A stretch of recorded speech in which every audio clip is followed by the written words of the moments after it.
정말 그야말로 충격 진짜 엔비디아가 다 해먹어라 라는 생각이 들 정도로 엄청난 발표들이 쏟아졌습니다.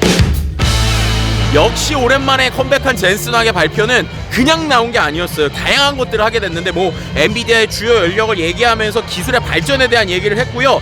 기술이 발전하면서 핸드코딩이 머신러닝으로 바뀌었고 CPU 중심에서 GPU로 갔었고 소프트웨어 개발이 AI 주도로 바뀌었다 이런 얘기를 하다가 많은 사람들 가장 놀래킨 것 결국에는 RTX 5000 시리즈 드디어 나왔습니다. 근데 이 RTX 5000 시리즈가 그냥 괴물이에요. 모든 걸 다 벤치마크에서 이기고 놀라운 기술이 나오게 됐는데 그게 처음에 RTX 5090 나올 때 가격이 1999달러 이렇게 사람들 헉했거든요. 근데 갑자기 5070 549달러까지 싸게 만드는 걸 보면서 많이 놀랐습니다.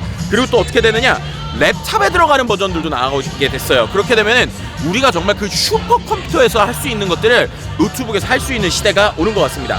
그리고 이제 파운데이션 모델에 대해서 얘기하면서 어떤 놀라움을 보여줬느냐, 월드 파운데이션 모델이라는 걸 얘기했습니다. 우리가 말하는 언어 모델, 그러니까 글자만 하는 게 아니라 세상을 이해하는 월드 파운데이션 모델이라는 건데요.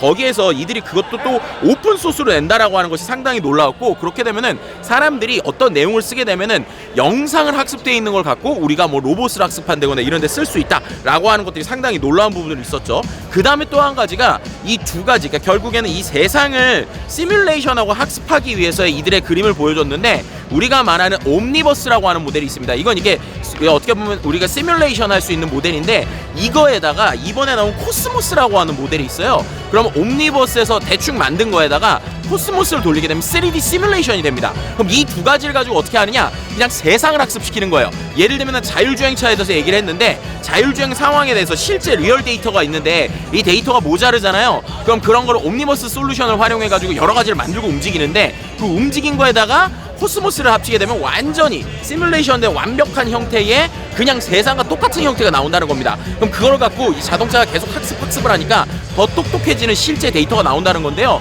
이런 것들뿐만 아니라 이 작용을 로봇에 적용하게 되면은 로봇에서는 우리가 텍스트로 인지를 하고 그 안에서 영상도 만들고 그 영상 만든 걸 학습을 해서 그 안에서 로봇이 자연스럽게 움직일 수 있는 거. 예를 들면 제가 요만큼만 움직이는데 애플에 있는 그 비전 프로를 끼고 로봇한테 이런 식의 동작만 주게 되면 실제 이 동작을 로봇이 익히게 돼서 움직이는, 이런 것들까지 정말 모든 것을 다 보여준 엔비디아의 행사가 아니었을까 싶습니다.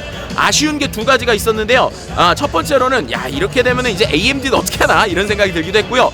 두 번째로는 이 중요한 발표들에 우리나라 기업들이 보이지 않는다는 겁니다. 파트너십에 대한 이야기를 했는데 우리가 알고 있는 뭐 이제 반도체 회사들보다는 이제 뭐 대만이나 이런 데들의 반도체 회사들이 나왔고, 또 자동차 협력사들에서 우리가 말하는 기아와 그리고 현대가 보이지 않았다는 것, 이런 부분들을 좀 우리가 고민해야 봐야 되는 부분은 분명히 있는 것 같습니다. 확실한 건 엔비디아는 또 다른 세상을 향해서 나가고 있다는 것, 정말 기술이 계속적으로 바뀌고 에이전트 모델들이 어떻게 될지 우리가 이 기술의 변화를 보면서 실제 우리에게 주어진 생성형 AI가 단순히 유희나 장난의 어떠한 범위를 넘어서서 우리의 삶을 바꿔가는 이런 것들을 우리가 지켜보면서 함께하면 좋을 것 같습니다. 지금까지 저는 김덕진이었고요. 여기는 CES 현장입니다. CES!